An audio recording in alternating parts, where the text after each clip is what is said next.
Hello, my friends. Today is May the 10th, and this is a reading for you if this is your birth date. This is a four-card pull to cover the year to follow, approximately 7 to 10 minutes long. I do professional psychic readings for the last 38 years. I do healing work as well. Check out my credits below. I do internet work as well as in-service work in my house in Albuquerque. So anyway, this is a four-card pull, a general energy card for the year, a challenge you might face this year, an action you can take to stay in balance, and an outcome or synopsis card. The general energy card of the year is the desert. And the desert says this may be a year where you need to go into the desert, or you are brought to the desert. The desert is that place externally and internally, I think, where we are scared because the desert feels very oppressive. The desert feels very resourceless.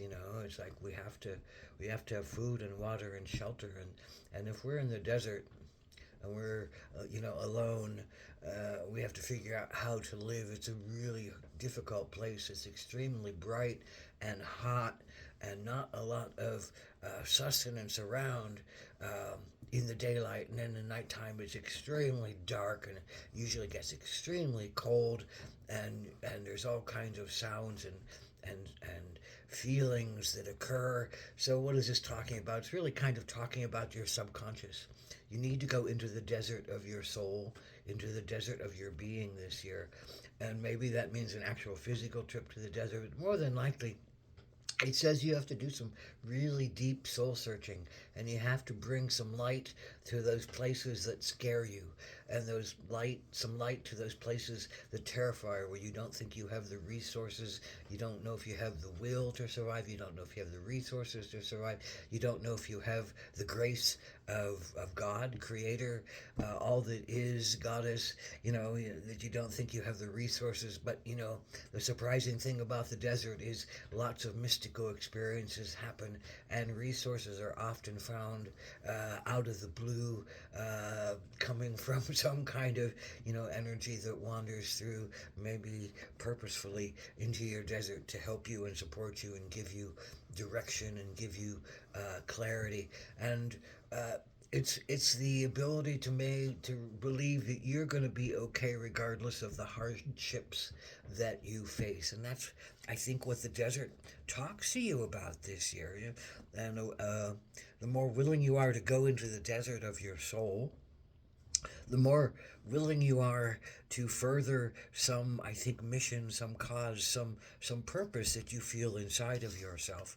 And here is your particular challenge for May the 10th, folks. It is the Nine of Wands. And Nine of Wands to me is all about, initiation into some deeper mystery, into some more esoteric practice.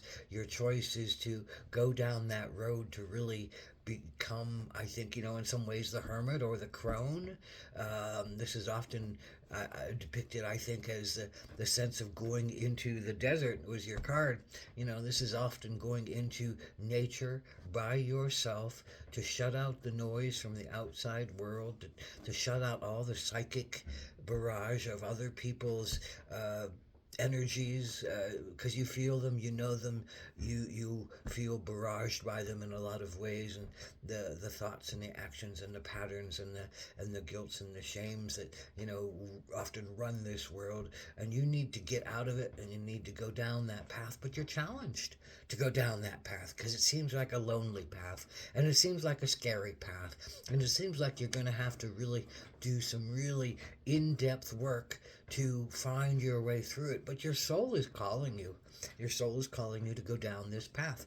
What is this? Some esoteric practice that you're being led to, some healing regime that you're being led to, some deeper belief in your connection to spirit, some deeper belief that you are sacred and that you're allowed to have your own connections to spirit. And this is really what this is about. I think finding your own deeper connections to God, Goddess, Creator, all that is spirit, whatever you want to call that energy of consciousness and super consciousness that is yours, to find and to use and to heal with. But it's scary to jump into these places and to jump into these things that are out of the mainstream, that are out of the box, that are out of the little funneling that we all do often to fit in with our family and our clan and our school and our church and our society and our country. You know, we get funneled in, but there's something inside of you that's itching to break free and to be authentic and to make a deeper connection in a way that's meaningful to you. Something is gnawing at you and scratching at you from the desert, and it says, come on and face me, because I'm going to show you what beauty there is in the desert, what aliveness there is in the desert, what mystery and magic there is in the desert. So what do you have to do? It's Raccoon.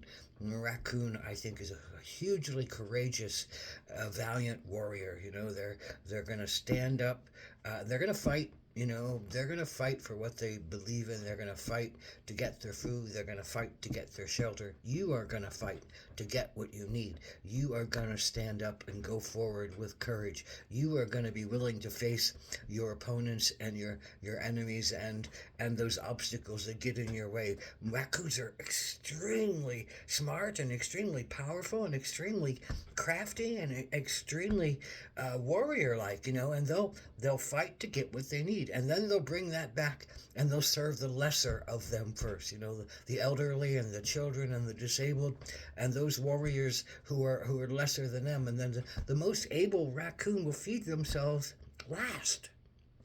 That's a valiant warrior, to think about others before you think about yourself. And that's really what this is asking you to do. Think about others before you think about yourself.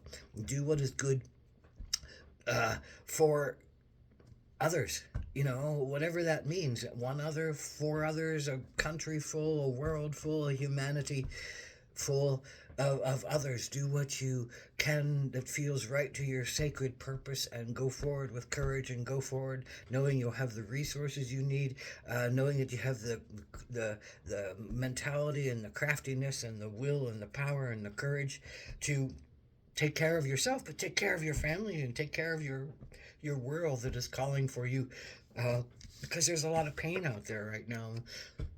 There's a lot of asking for help and asking for light and asking for clarity of path and asking for grace to come.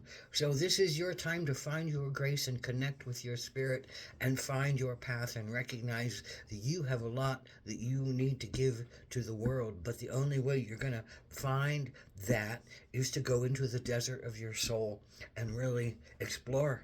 Let yourself explore. Take your courage, take your fire, take your passion, take yourself naked of everything that you have and that you need and you feel supported by, and go into that desert and really face yourself and face the sense of death and see what shows up, because you're not going to die.